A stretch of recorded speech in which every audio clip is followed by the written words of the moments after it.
Hello everyone, নতুন একটা বছরের নতুন একটা ভিডিওতে তোমাদের সবাইকে স্বাগত। আর প্রথমেই জানাই সবাইকে শুভ নববর্ষ। এই বছরটা সবার যেন খুব খুব ভালো কাটুক, আর সব থেকে তো আগে সবাই যেন সুস্থ থাকুক। এখানে আমার সমস্ত সকালের বাসি কাজ হয়ে গেছে। বাসি কাজ বলতে গেলে এই ঘর ঝাড় দেওয়া, ঘর মোছা, আর বাসনটা আমি রাতেই মেজে শুই। রাতে মেজে শুই না, খুব সুবিধা হয়, না হলে যেন মনে হয় যেন সকালে কত কাজ পড়ে আছে, যেন রাতে ঘুমই আসছে না কাজ পড়ে থাকলে। ওই জন্য আমি বাসনটা মেজেই শুই। তো এখানে আমার ঘর ঝাড় দেওয়া, ঘর মুছে, মামা যে কটা জামা কাপড় ছিল ওই কটা জামা কাপড় কেচে স্নান করে চলে এসি। আর কদিন তো মাথায় তেল শ্যাম্পু কিছুই দিইনি, যেহেতু উত্তরে নিয়েছিলাম কিছুই তো দিতে নেই, তো কিছুই দেওয়া হয়নি। তাই জন্য আজকে একটু ভাবলাম পয়লা বৈশাখ দিন একটু শ্যাম্পু করে স্নান করি। আর হ্যাঁ, মা কিন্তু নিম হলুদ বেটে দিয়েছিলো, তো নিম হলুদও মেখেছি গায়ে। তো মা দেখি সকালবেলা নিম হলুদ বেটে দিয়ে গেছে, তো নিম হলুদ মেখে স্নান করে চলে এসে। আর দেখো তখন কিন্তু মামাও ঘুমাচ্ছিলো, এবার মামাকে উঠে গেছে মামাও ঘুম থেকে। ঘুম থেকে উঠে যেতে আগেই মামার জন্য টিফিনের জন্য ওর জন্য দুধটা গরম করতে বসিয়ে দিতে চলে এসেছি। এই ছোট্ট হাঁড়ি করে মামামের দুধটা গরম করা, এটা মা কিনেছিল। সেই আমার ননদের যখন ছেলে হয়েছিল ভাগনা, তখন কেনা হয়েছিল। তো ননদের ছেলে তো বড় হয়ে গেছে, এখন আমার মেয়ের বেলাও এই হাঁড়িতেই চলে যাচ্ছে। তো এই দুধের হাঁড়িতে আমি দুধটা গরম বসিয়ে দিলাম, দিয়ে এসে গেছি মামাকে ব্রাশ করাতে। মাম্মাম তো ব্রাশ করতে একদমই চায় না, আসল ছোটো মানুষ তো ব্রাশ করতে চায় না। যে তাই জন্য আমি জোর করে ধরে ভালো করে ব্রাশ করে দিই, কারণ এখন না ব্রাশ করলে দাঁতগুলো পুরো হলুদ হয়ে যাবে। এখন তো মামাম সব খাওয়াই ধরে নিয়েছে, মানে যেমনি ভাত তরকারি সবই তো খায়, দাঁত তো হলুদ হয়ে যাবে। ওই জন্য আমি ওকে জোর করে ধরে ব্রাশটা করিয়ে দিই। দিয়ে মামাম এখানে টিফিনটা আমি রেডি করে দিলাম। মামাম এখানে আমি টিফিনটা দিয়ে দিয়েছি দুধ আর বিস্কুট। ওই দুধ বিস্কুটটাই সকাল করে খায়, তারপর তোকে ফল খাওয়াবো, ওই জন্য দুধ বিস্কুটটা দিয়ে দিলাম। দিয়ে আমি সোজা চলে এসেছিলাম রান্নাঘরে। আসলে পয়লা বৈশাখের দিন কিন্তু রান্নারও একটু চাপ থাকে, মানে রান্নাটা একটু বেশি হয়।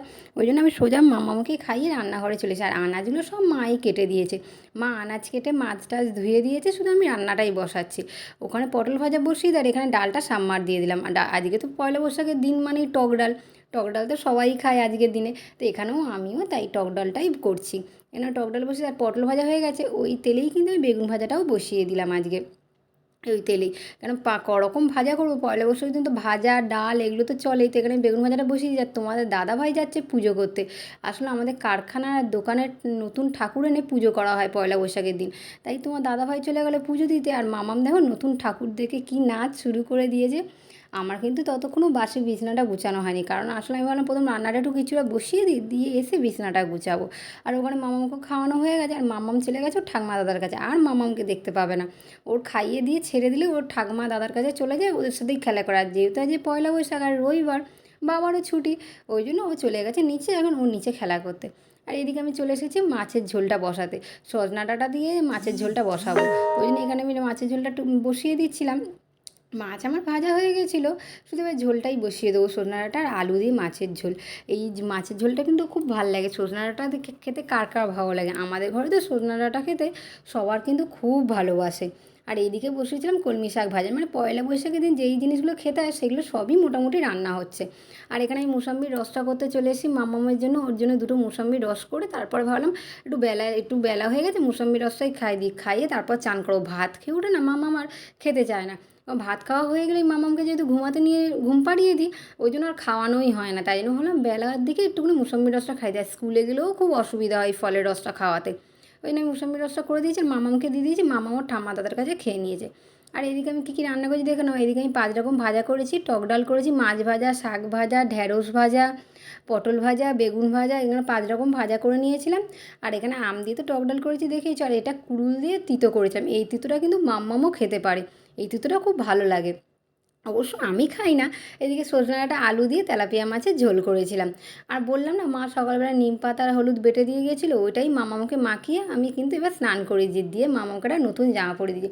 ছোটোবেলায় কিন্তু এই জিনিসটা খুব হতো, যে পয়লা বৈশাখ মানেই নতুন গরমের নতুন টেপ জামা পরবো স্নান করে উঠেই। তো এখানে মামাকে আমি সকাল থেকেই নতুন জামাই পরেছি, কারণ ও তো ছোটো মানুষ, ও তো নতুন পরবে, এখন তো ওরই সময়। আমাদের দেবে নতুন জামা থাকলেও আর পরতে ইচ্ছা করে না, দূর পয়লা বৈশাখের দিন গরম লাগবে বলে আর পরি না। কিন্তু ও তো ছোটো, ও তো এই জিনিসগুলো বুঝবে যে বা পয়লা বৈশাখ মানেই নতুন জামা পরতে হয়। আচ্ছা, তোমাদের কাদের কাদের হতো যে পয়লা বৈশাখের দিন হোক বা হ্যাপি নিউ ইয়ার, মানে বছরের প্রথম দিনই হোক, যে বছরের প্রথম দিন যা করবো সারা বছর তেমনি তাই যাবে, এই জিনিসটা কাদের হয়? আমি তো যখন হোস্টেলে থাকতাম তখন তো আমরা এই জিনিসটা খুব মানতাম, বাবা বছরের প্রথম দিন জামা কাপড় কাচবো না, তাহলে সারা বছর জামা কাপড় কাচতে হবে। বছরের প্রথম দিন বাবা ঝগড়া করবো না, তাহলে সারা বছর কিন্তু ঝগড়া হবে। দেখ বছরের প্রথম দিন কারো কাছে কিছু নেবো না, সারা বছর তাহলে নিয়ে যেতে হবে।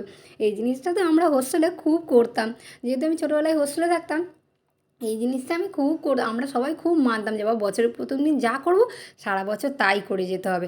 অবশ্য এখনও কিন্তু আমার বড় হলেও এই জিনিসটা খুব মানি যে বাবা বছরের প্রথম দিন ঝগড়া করব না, বছরের প্রথম দিন বাবা এটা ভালোভাবে থাক, বছরের প্রথম দিন নতুন জামা পরি, যে যাতে সারা বছর এই ভালোভাবে দিনগুলো যায়। কিন্তু আমরা এখনও এই জিনিসগুলো মানি। আর বছরের প্রথম দিন কিন্তু আমরা সবার আগে ঠাকুরের পুজোটা আগেই দিই যাবো, ঠাকুরের কৃপায় যেন আমাদের সারা বছরটা খুব ভালো যায়। তো এমনি সেইভাবেই আমাদের সকালবেলা ঘরে তো পুজো দেওয়া হয়েছিল, আর তোমার দাদাভাই গেছে কারখানার আর আমাদের দোকানের নতুন ঠাকুর এনে পুজো করতে মন্দিরে। ও মন্দিরে গেছে পুজো করতে, যেহেতু ওর উপোসই ছিল, টিফিন খায়নি, তাই জন্য আমারও আর টিফিনটা খাওয়া হয়নি, সকাল দিয়ে আর কিছুই খাওয়া হয়নি। যেহেতু ও উপোস করে রয়েছে আর আমি খেয়ে নেবো, ওই জন্য আর খাইনি। আর এখানে মাম্মামকে নতুন জামা পরে আমি রেডি করেছি, আর মাম্মাম তো নতুন জামা প্যান্ট দেখলে খুব খুশি হয়। যদি ওকে বলা হয় মাম্মাম চা তোকে নতুন জামা পরাবো, মাম্মাম যা খুশি হয় কি বলবো। আর অবশ্য বাচ্চাদের এই জিনিসগুলো হয় কিন্তু দেখবে, নতুন জামা কাপড় নতুন জিনিস দেখলে সব বাচ্চারাই খুব খুশি হয়, আমরাও কিন্তু খুব হতাম। আপাতত এবেলার মতো সমস্ত কাজ হয়ে গেছে, মানে রান্না তো হয়েই গেছে, ওটা সবথেকে বড়ো কাজ। আমার মামাকে আমি স্নান করিয়ে দিয়েছি, এবার শুধু মামাকে খাওয়ানোটাই আমার বাকি আছে। আর মামাকে খাওয়ানো একটা সবথেকে বড়ো কাজ, কারণ ওটা পুরো 1 ঘন্টা লাগে মামার পিছনে আমার খাওয়াতে। দুটোই বাকি আছে, আর মামাকে খাইয়ে আমরাও খেয়ে দিয়ে একটু রেস্ট নেবো। সকাল থেকে তো কিছু খাওয়াই হয়নি, তা খেয়ে দিয়ে আমরাও একটু রেস্ট নেবো। তো চলো তোমরা ভিডিওটা দেখতে থাকো, এখন একটু সময় পেয়েছি বসার, তাই ভাবলাম চলো তোমাদের সাথে একটু দেখা করে নিই। তো এবার ভিডিওটা তোমরা দেখতে, এবার একেবারে চলে এলাম সন্ধ্যেবেলা। আর তারপরে আর তোমাদের সাথে দেখা হয়নি, কারণ তারপর মামামকে খাইয়ে আমরাও খেয়ে একটু রেস্ট নিয়েছিলাম। সন্ধ্যাবেলা উঠেছি, মামামকে এখানে আমি নতুন জামা পরে আবার রেডি করে দিচ্ছি, কারণ মামাম যাচ্ছে ওর পিপির বাড়ি, মানে আমার ননদের বাড়ি। মা বাবা সবাই যাচ্ছে, মা আর বাবা যাচ্ছে দিদিকে দেখতে, দিদি আর আমার ননদের একটা ছোটো বাচ্চা হয়েছে, মানে মিষ্টিমাকে দেখতে যাচ্ছিলো। তো এখানটায় ওকে দেখতে যাচ্ছে, তাই ওখানে মাম্মামকেও নিয়ে যাবে, তাই জন্য আমি মাম্মামকে এখানে রেডি করে দিচ্ছিলাম ওকে। আর ও তো পিপির বাড়ি যাওয়ার নাম শুনে খুব আনন্দ। আর যেহেতু পয়লা বৈশাখের রবিবার, তাই জন্য ভাবলাম থাকি আজকে আর পড়তে বসাবো না, ওই জন্য ওকে ছেড়ে দিই। আর দেখো কি খুশি, কত গল্প করছে পিপির বাড়ি গিয়ে কী করবে। আর ও তো বনুকে আর দাদাভাইকে দেখতে পেলে খুবই খুশি এখানটায়, যে দাদাভাই আর বনু আছে, ওখানে গিয়ে কী কী করবে সব আমাকে তাই বলছিল। ওকে আমি রেডি করে দিলাম, ও চলে গেল। এখানে আমি চলে এসেছি আর তোমার দাদাভাই না আমার জন্য চা বানাতে, যেহেতু মা বাবা কেউ নেই, তো আমাদের দুজনের জন্য প্রথমে একটু চাটা বানিয়ে নিলাম। প্রথমে চা খেয়ে তারপর আমি চলে আসবো রান্না করতে।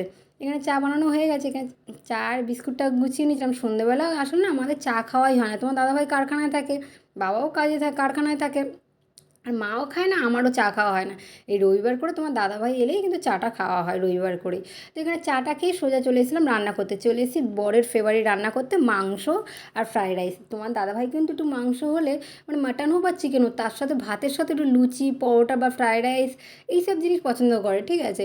তা আমিও তাই বললাম পয়লা বৈশাখের দিন ভালো তো রান্না করতেই হবে। আসল মাংসটাও না সকালেই এনেছিল, মানে ওই ঠাকুর ঘর, মানে ঠাকুর পুজো দিয়ে, কারখানার ঠাকুর পুজো দিয়েই তারপরেও মাংস এনেছিলো। তখন তাও মাংস আনতে না 12:30 পর্যন্ত বেজে গেছিলো। তাহলাম যে এখন যদি মাংস রান্না করি সেই মাম্মামকে খাওয়াবো কখন আর আমরা খাবো কখন। ওই জন্য বলেছিলাম মাংসটা থাক, ফ্রিজে রেখে দিই, সন্ধ্যেবেলায় রান্না করবো। ওই কথা মতো কাজ, আমি ফ্রিজে রেখে দিয়েছিলাম আর সন্ধ্যেবেলা রান্না করতে চলে এসেছি। চা খেয়েই আমি রান্না করতে এসে গেছি। এখানে আমি কিন্তু প্রথম ভাত করে নিয়েছিলাম, মানে রাইসটা সিদ্ধ করে নিয়ে, আর এখানে একটু ঘিয়ের মধ্যে আমি বিনস আর গাজরটা ভাজা বসিয়ে দিয়েছি। আর একদিকে কিন্তু আমি মাংস আলুটা ভেজে নিয়ে এখানে মাংসটা দেখো আমার কষানোও শুরু করে দিয়েছি।